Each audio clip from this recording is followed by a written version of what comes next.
ISIS is making a comeback in Iraq, and so far the government has failed to stop it. In my last report, I accompanied Iraqi security forces as they try to clear remote mountainous areas where ISIS militants have regrouped. These cleanup operations were largely ineffective.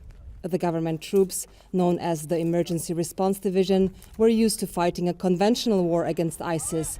They struggled to adapt to ISIS guerrilla tactics.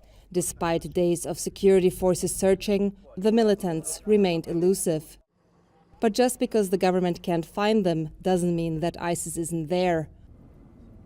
To find out just how much control the militants have managed to assert over civilians, I traveled to rural areas near the Sunni town of Hawija. Hawija was an ISIS stronghold for 3 years and was one of the last towns security forces freed in October 2017. Soon after, the government declared victory over ISIS in Iraq. Much of Hawija was destroyed in the fighting and is still abandoned, but people around here say ISIS was never defeated. Like many other civilians, this family spoke on condition of anonymity. The liberation was superficial. Security forces passed quickly through the villages. When the army entered, ISIS fled towards the mountains and the riverbanks. Now, less than a year after Hawija was retaken by the Iraqi government, ISIS has regrouped and is terrorizing the population. They don't just come at night, even daytime. We are in danger of being kidnapped, killed, slaughtered, robbed. ISIS can do anything. We are under their control. Near this village, ISIS kidnapped and killed several people, including community leaders who were known to oppose them. The group posted these pictures on social media showing the executions. If someone tries to speak or do anything against ISIS, your whole family will be in danger. Whether it's during the day or night, they have no problem. To protect themselves and their families, local tribesmen have organized their own defense groups. This family's 25-year-old son was one of them. His parents say he was killed in May while trying to repel an ISIS attack on his village. They are angry at the government and say it's not doing enough to protect the area. Where's the security? If they are so close to the village, if ISIS can come to this place? Like many others we meet, this family claims that the federal police, one of the government security forces operating in the area, often don't respond to calls for help, especially at night. They say the police only show up to conduct weapon searches of the families themselves. When they find any weapon that hasn't been licensed, they confiscate it. But on the other hand, they say that villagers must protect themselves with their own weapons. Civilians say encounters with ISIS have become a near daily occurrence in this area, but many are reluctant to speak openly about them for fear of being targeted by ISIS. As Sunnis, they also fear the Shia-dominated security forces, whom they blame for failing to secure the area. Just 4 days earlier, during late evening hours, this farmer says a group of 6 to 8 armed men detained him and 4 others while they were watering their crops.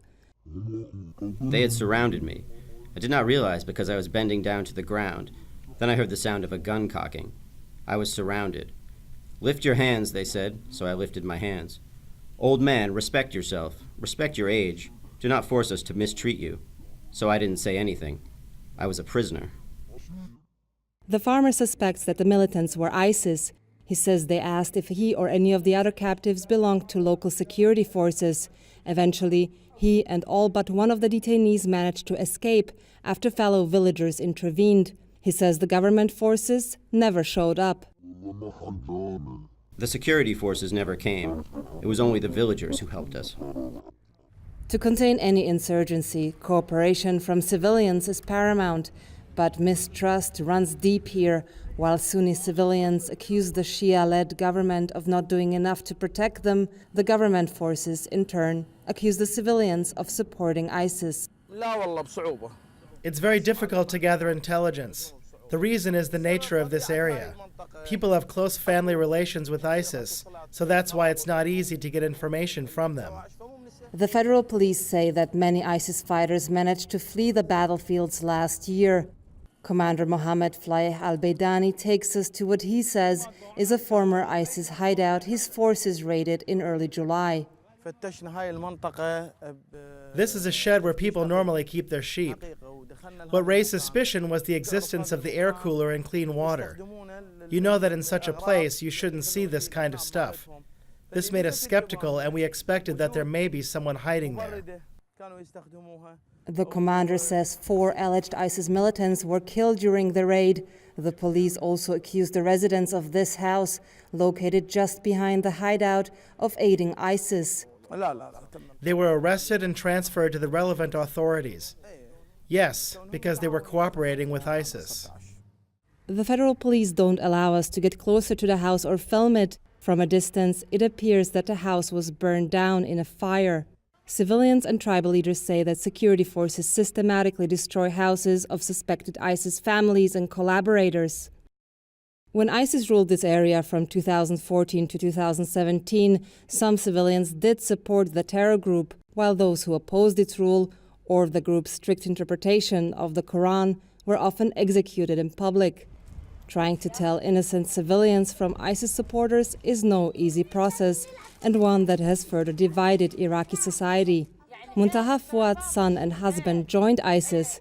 They surrendered when Iraqi forces liberated the area and are currently imprisoned. Fuad herself and the rest of her family were accused of being ISIS collaborators by association and were transferred to this camp an hour east of Hawija. But she insists that she has nothing to do with ISIS. What is our guilt? I know nothing about my son. I know nothing about my husband. My son made mistakes and paid the price for that. He went and handed himself into the authorities. What about us as women? It's not fair to be treated like this. The Iraqi government forces families of ISIS suspects to stay in these closely guarded camps, claiming that a return to their villages would help ISIS to spread again. But camps or no camps for its alleged supporters, ISIS is re-establishing itself.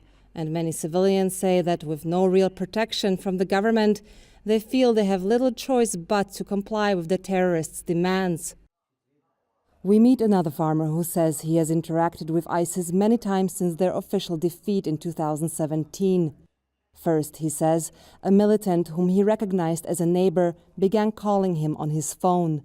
He says he reported the calls to an intelligence officer at the federal police, who instructed him to keep speaking to the militant and record the phone conversations to help the police gather intelligence. Then, he says, one day the militant and 6 other ISIS members showed up in the farmer's backyard.